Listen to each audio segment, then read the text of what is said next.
Hey everyone. One of our goals at PDL is to educate the next generation of data buyers. As more companies turn to third party data to build products, unlock insights, and operate more efficiently, we're seeing data play a larger role in product roadmaps and strategic decision making. While we've spent years powering HR tech software, we're starting to see an exciting shift. More enterprise HR teams are hiring data scientists and data engineers and taking those resources to move beyond SaaS tools to work directly with data like ours. This has become a bit of an ROI equation.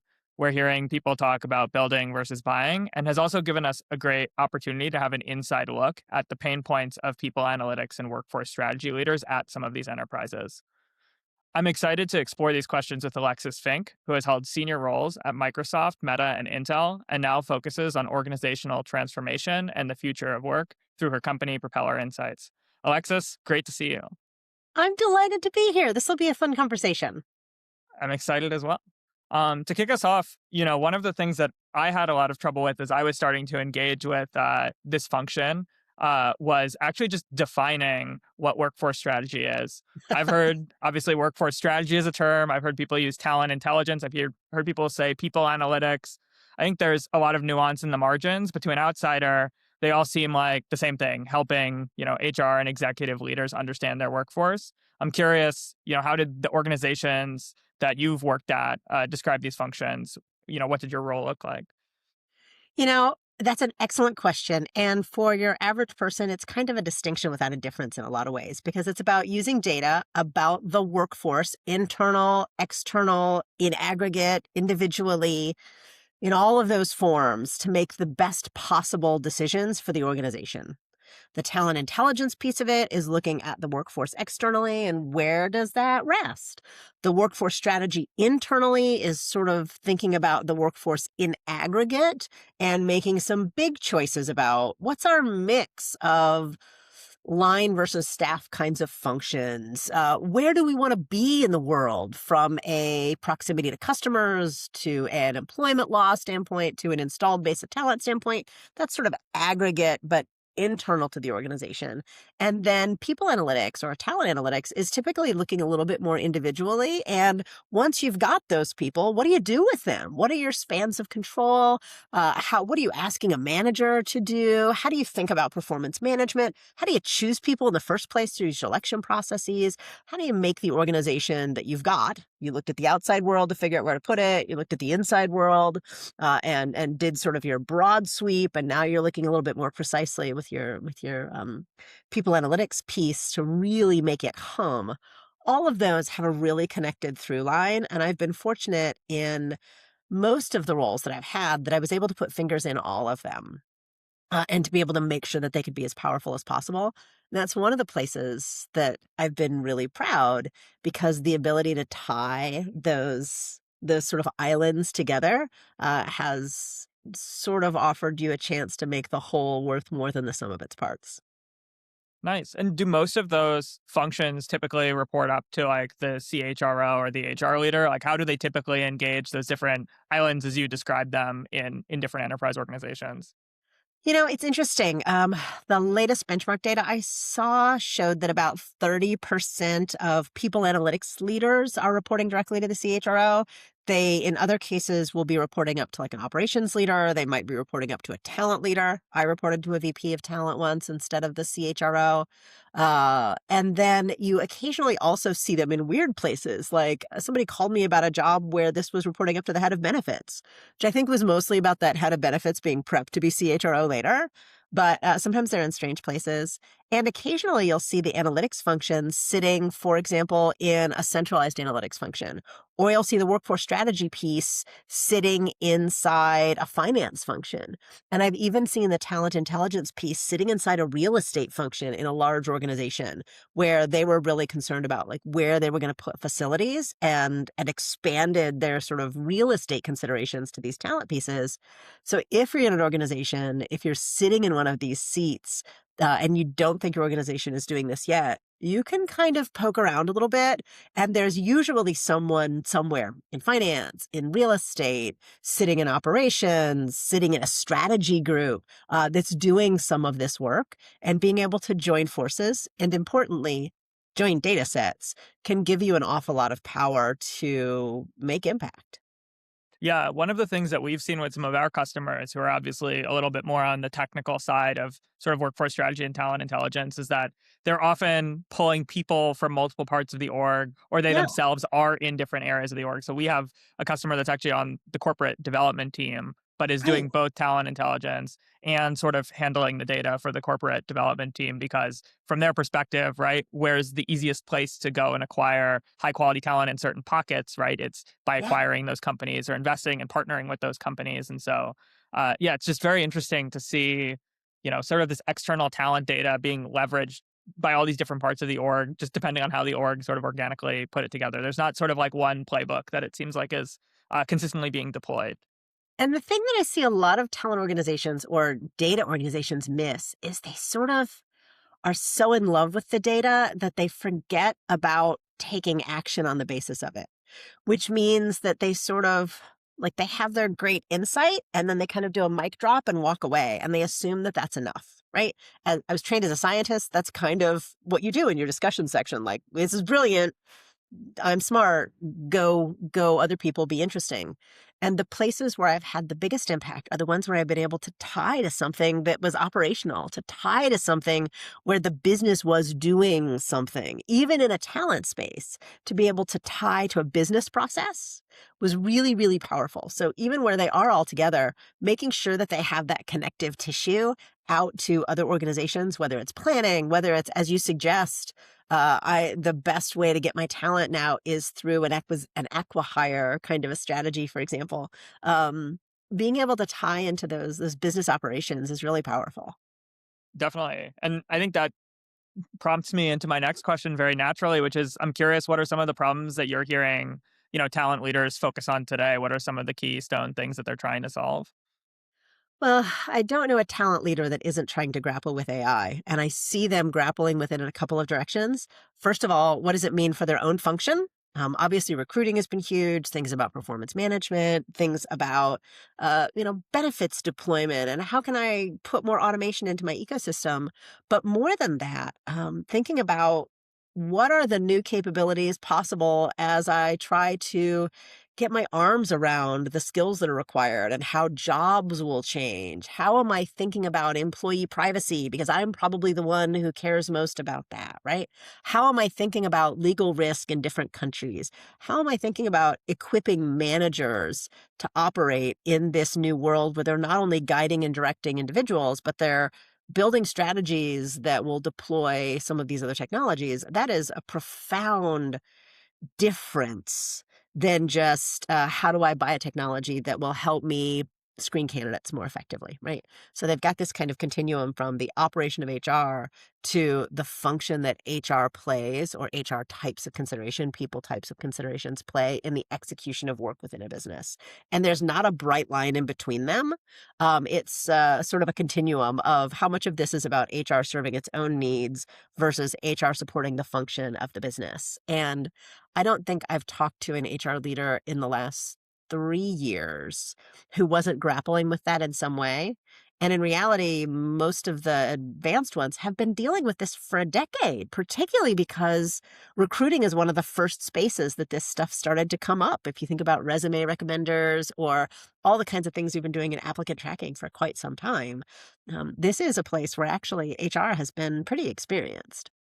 Yeah, and I think we've seen obviously powering a lot of the tools in HR that some of the things that are being done now with AI are very similar or almost evergreen compared to some of the things that were being done 5 years ago or even 10 years ago, Yeah. because the problems are still the same, right? Like you want to recruit the best candidates, you want to recruit the right candidates, you want to make sure that those people are successful once they join the organization. You want to make sure that you're, continuing to promote them and provide them paths for growth and understand the overall scope of your organization. Like those problems, it doesn't feel like have really changed. Right. But obviously, right, technology is getting better. People are using more data. And I think like the mindset has sort of shifted very dramatically in the last couple of years because people are talking about it a lot more. And thinking about, right, like what are the new and creative ways that I can use some of this technology, maybe beyond recruiting as well. Yes. And because HR has been tackling this for quite some time, And because HR is more sensitive to the human questions, I think HR is actually really well positioned to help us think about privacy, security, these kinds of things. It's old hat for us in some ways as we've considered the privacy and confidentiality and accuracy and bias, which is really just like a range restriction problem in some ways. Those are problems we've been dealing with for a while. So this population is well suited to really advise and own these kinds of investments and questions for the rest of the organization too. 100%. Are there any like tools or processes that you found effective in some of your past roles or something that sort of has piqued your interest recently? Boy, how much time do we have? I care a lot about matching people to opportunities where they can contribute and grow at the same time, right? And there's a tension between that. Like, what do I already know? You can just drop me in, I'll run, versus what do I not know yet, which provides my horizon to learn from, right? And that's sort of this constant tension from a talent organization because you kind of want the person who's plug and play, but the plug and play person isn't going to grow. And so how do you invest in your labor market in that way, broadly? And there's this sort of third variable about how to operate within an organization that people often don't think about, where I can take somebody who knows a little bit less about the content of the work, but they know a lot about the organization and they can be really effective. So internal talent versus external talent. And because I have this sort of framework that that's really important to driving an organization, I care a lot about internal mobility and I care a lot about finding data sources that will help us do that beautifully and find kind of that sweet spot between plug and play and stretch and grow, so that people can thrive, organizations can have innovation, and you can have efficiency in terms of your HR processes as well. So for me, that's been probably the most interesting intersection where data and people strategy come together and where I've seen just transformative things happen. In a startup where everybody knows everybody, you don't really need something. Once you get to several thousand people, the ability to make those kinds of connections, to move people around in a way that's effective and compelling, that becomes harder and it starts to be a technology question. Yeah, and do you think there's like a silver bullet solution to that? It sounds like you're saying, balance, push and pull, right? Feels like maybe that there's not just like an easy way for say 1,000 person org or a 10,000 person org to just, start to make those connections more easily or identify what the balance is. You know, I started actually playing with systems like this literally back in the 90s, trying to figure out what do people know? What do organizations need? What's the highest and best use? How do we find this? And over again, you see systems that are overly cumbersome. You see things that are making big demands of people. Then you start to see things that are hard from a privacy standpoint. And that's just a needle to thread to find the sweet spot in all of those domains. So, how do you make sure you're managing privacy? How do you get a system that has architecture that is tuned to a reasonable level? Over and over again, I see people want a lot of precision, and the precision actually ends up being a problem in some cases.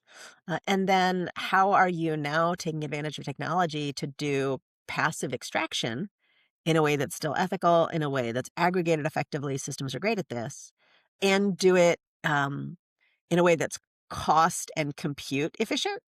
The systems I've built historically, and I've built 3 systems that do this pretty well, and I've used different strategies every time because the moment was different and the challenges were different. But some combination of buy versus build has always been part of the strategy. Where there's something that's a commodity, it makes sense to just buy it.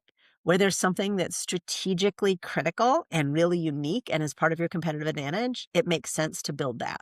And so, how do you figure out where those lines are and what your challenges are, and what data? Part of the challenges are what data do you have available now? What can you actually do at this point, right? Yeah, 100%. And I think that's very similar to where we've seen sort of investment in PDL, which I would say is like very much a build solution versus a Yeah. buy solution, right? Yeah. Um, the companies and organizations that have extremely specific or nuanced roles that are sort of their key roles tend Yeah. to be the organizations that invest in the time and effort to build with PDL data, whether that's in, you know, biotechnology, where you're looking at extremely specific people with extremely specific specialties, or video game development, where the pool of talent is just very small and there's a very small competitive landscape that you need to track. Yep. Those are the areas where we're seeing, at least on the talent intelligence side, since that's mostly where we interface, a lot of organizational investment. Meanwhile, organizations that have like much more generic talent pools or are looking for workers where things are a little bit more commoditized. I think they're happier with just like the point and click solutions, aggregated data that's available from the federal government. That data Mm. is, it has its limitations, but can also be very, very useful when you're just doing things sort of in bulk or trying to do things fast, or, it's not your core focus to understand the external workforce. So yeah, I sort of agree. I think it's a spectrum of, what is the organization focused on? Who is the organization focused on? Right. And, obviously the resources and how important this is to their strategy as well.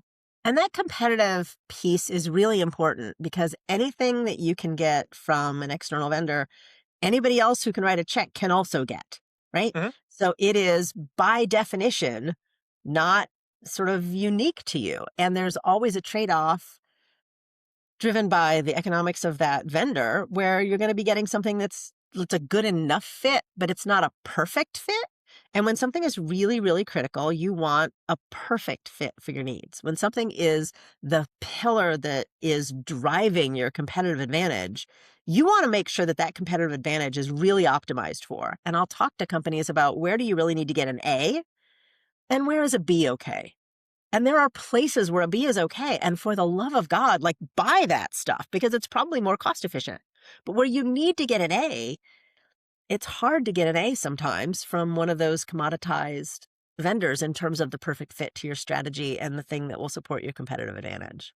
Yeah, and I almost view ourselves as, extremely valuable, but still a commodity. I always describe us as like flour for a bakery, right? Like we can sell flour to everyone. You can all Yeah. write us a check for the flour, but like what really makes it magical is when you've been trained, right, at the French pastry school and you're able to make really, really great croissants, or, you make a really awesome cake. Like Yeah. you know, you're not going to be able to do anything with the flour. Like the flour alone won't even be a B, it'll be like a D, right? You really got Right. to take the time to like refine and work with and understand the data itself and turn it into that insight that, is organization shifting. And, if you just want, like you're saying, I'm going with the letter grade system. If you want the B, right, like an out of the box solution is probably enough. If you want Yeah. the A, it's like a lot more work to get the A and a lot more effort and a lot more cost. And sometimes, that's not the priority, and that's totally okay.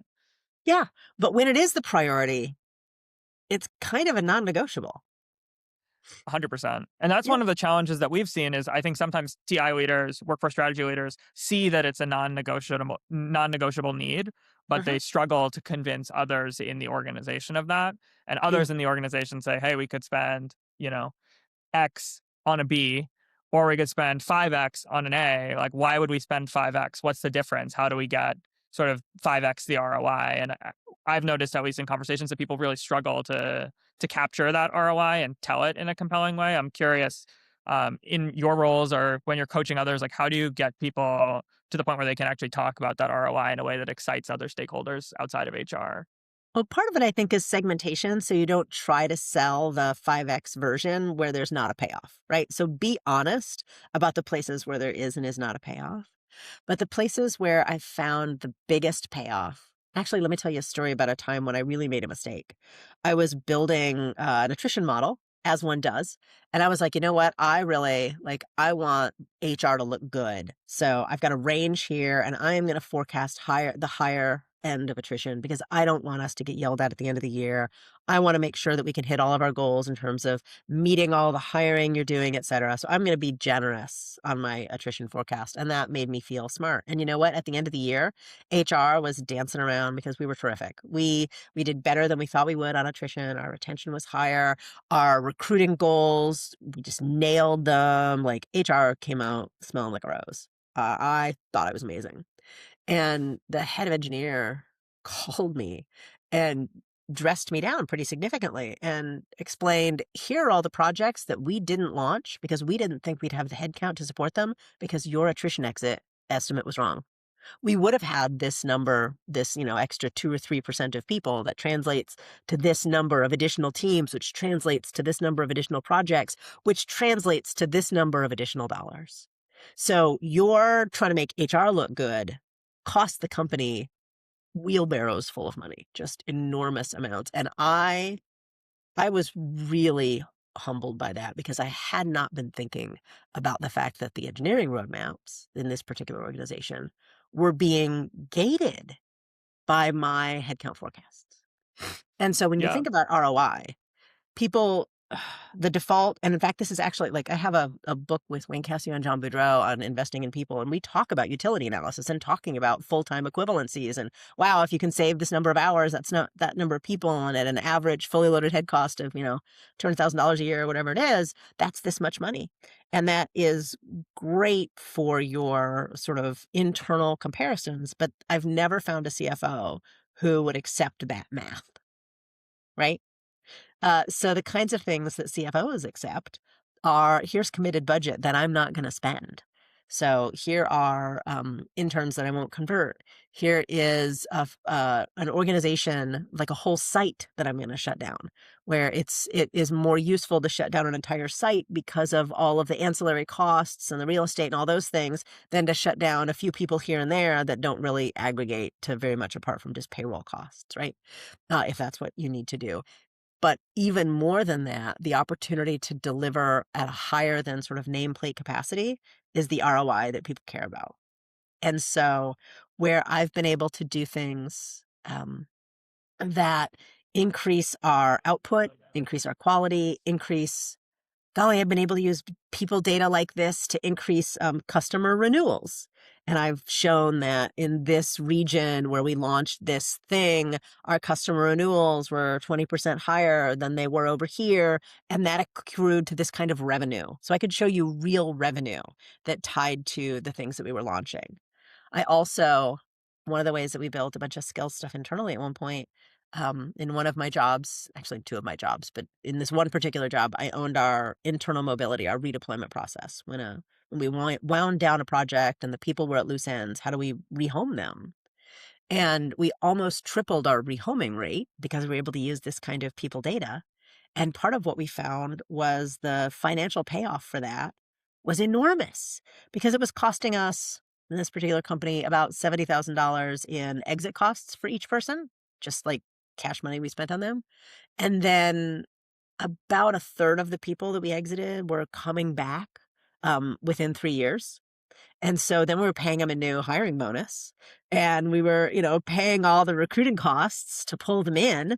And so effectively what happened is we were financially doing the equivalent of giving people 1 year paid sabbaticals because of the way we were paying them to leave, paying them again to come, and in the meantime, traumatizing their teams and the individuals and everything else. And so we were able to show in real hard dollar financial terms, because there were enough of them that our CFO recognized, we were able to really show the significant cost avoidance that was budgeted in specific cost centers by changing this process. So those kinds of outcomes, whether you are leading to customer renewals, you are leading to new products that get launched and get revenue, or whether you are actually finding real budget items where you had planned to spend this much on exit packages or plan to spend this much on recruiting costs that you no longer have to spend. Those are the kinds of things that really matter from ROI and that talent data can support. Yeah,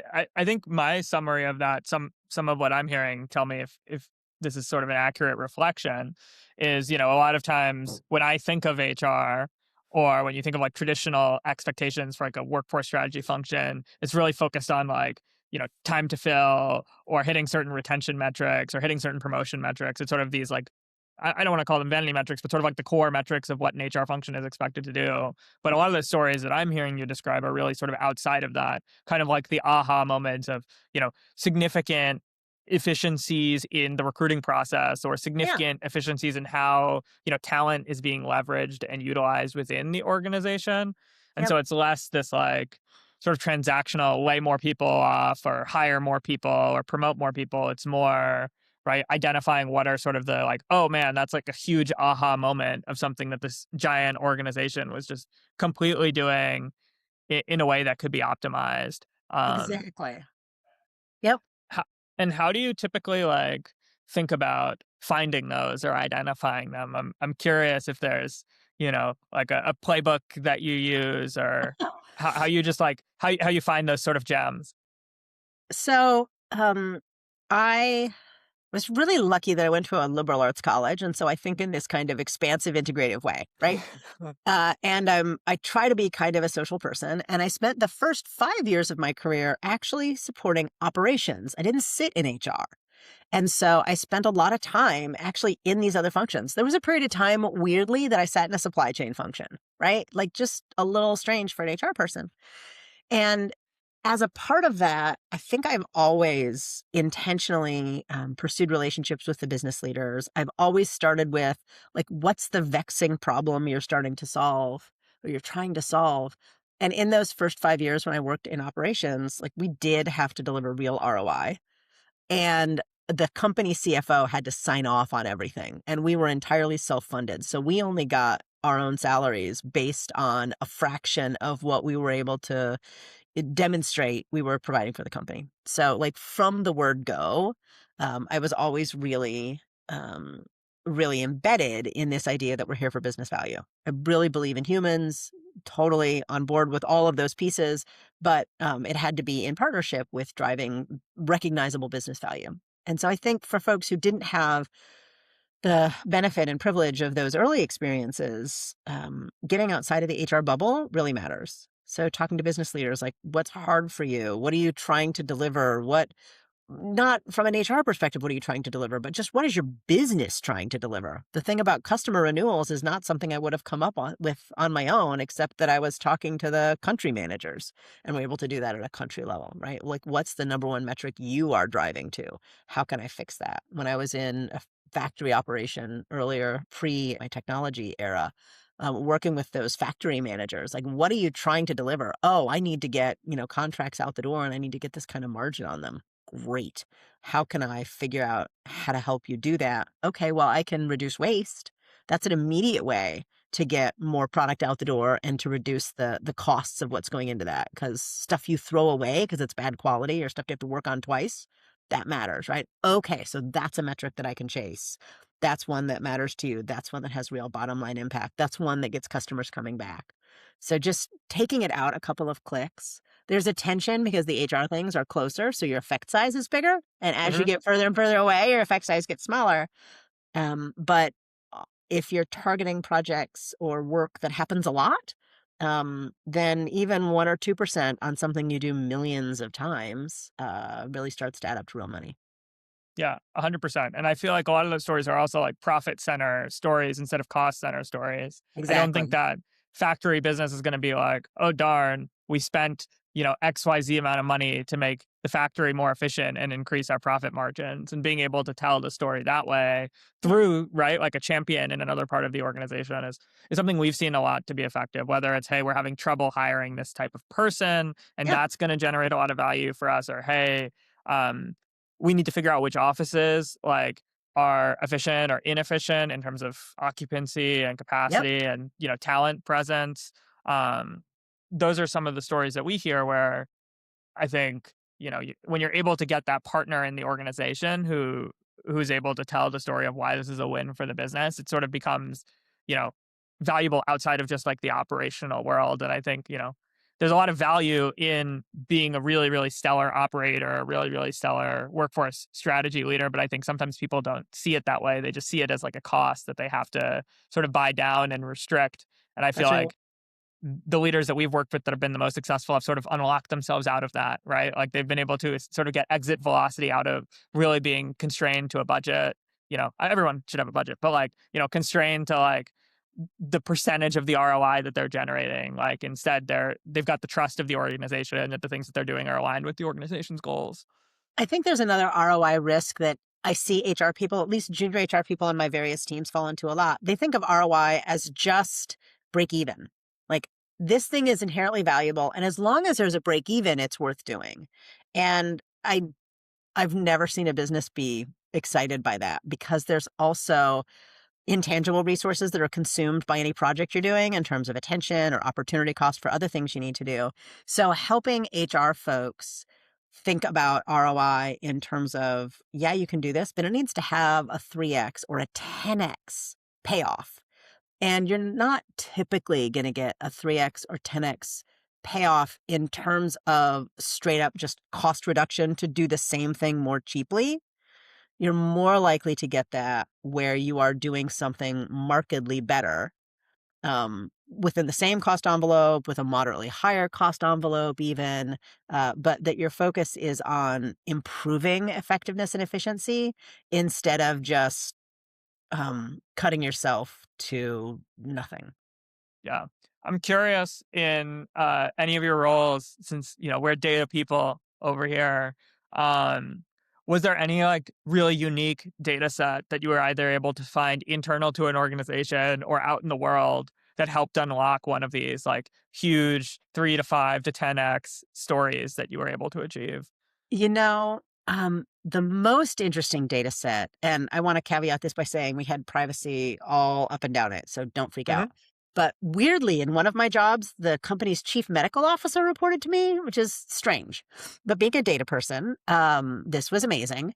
And we were able to use fully anonymized, really excellently protected data and a whole bunch of process interventions to cut the heart attack rate of our population in Wow. half. Right? So we were able to sort of find those interventions that were most valuable. We spent a little bit of money on, like, hey, everybody can get their blood work at a company medical clinic, which is now attached to the cafeterias. So you could just pop in on your lunch break, and we paid for a certain amount of physical, like, personal trainers and the gyms that were on site, like full on investment here. And we did like spend some money investing in it.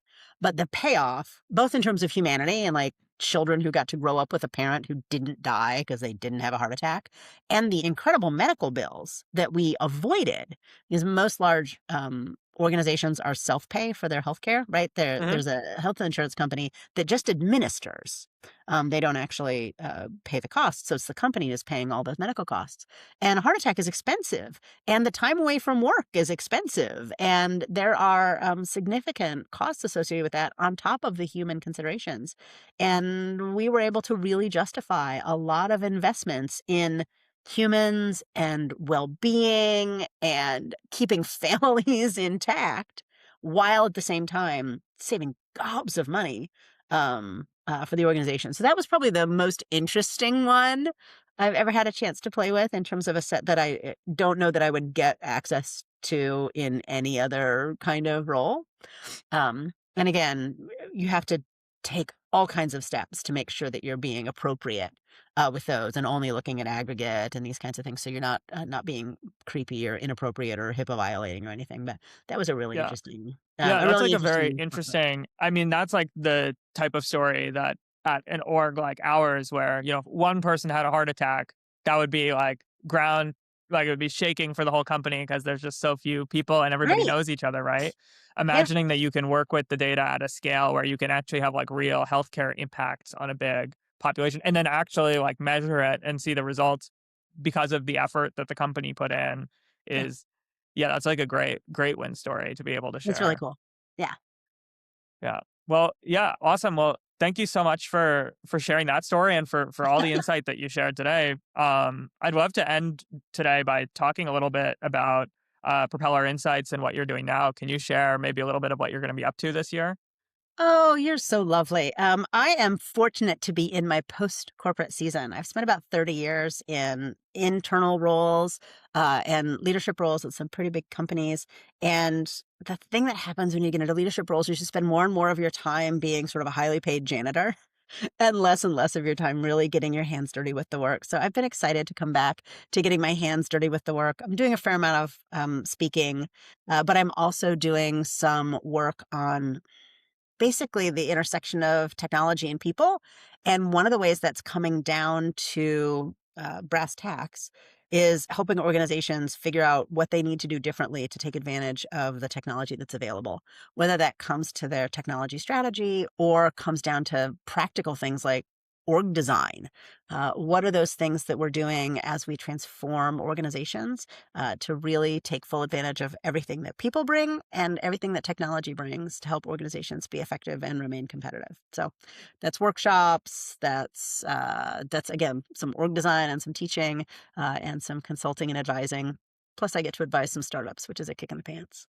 Nice. Yeah. I Yeah. mean, given the liberal arts background and then the variety of roles that it sounds like you've had, I feel like this is just the next level of excitement in terms of getting to put your hand in a lot of different baskets at once. So hopefully a good year ahead. It is. It's super fun. I feel really, really fortunate. I'm so excited for this sort of like moment in time and all the things that we get to play with. If you're lucky, you get to live through a transformational moment like this and get to be part of creating the future. And I feel fortunate to get to do that. Definitely. And if people wanted to reach out to you because they wanted to work with you or just hear more of your insights, where can they find you? The easiest place to track me down is LinkedIn. There aren't that many Alexis Finks, so I'm easy to find, and that's easier than trying to remember an email address. I do have a little website for my LLC, which is propellerinsight.org as opposed to .com. And that's an easy place to find me as well if you're interested. Awesome. Well, thank you again for the conversation today, Alexis, and appreciated all the insight. Thank you, Ben. This has been delightful.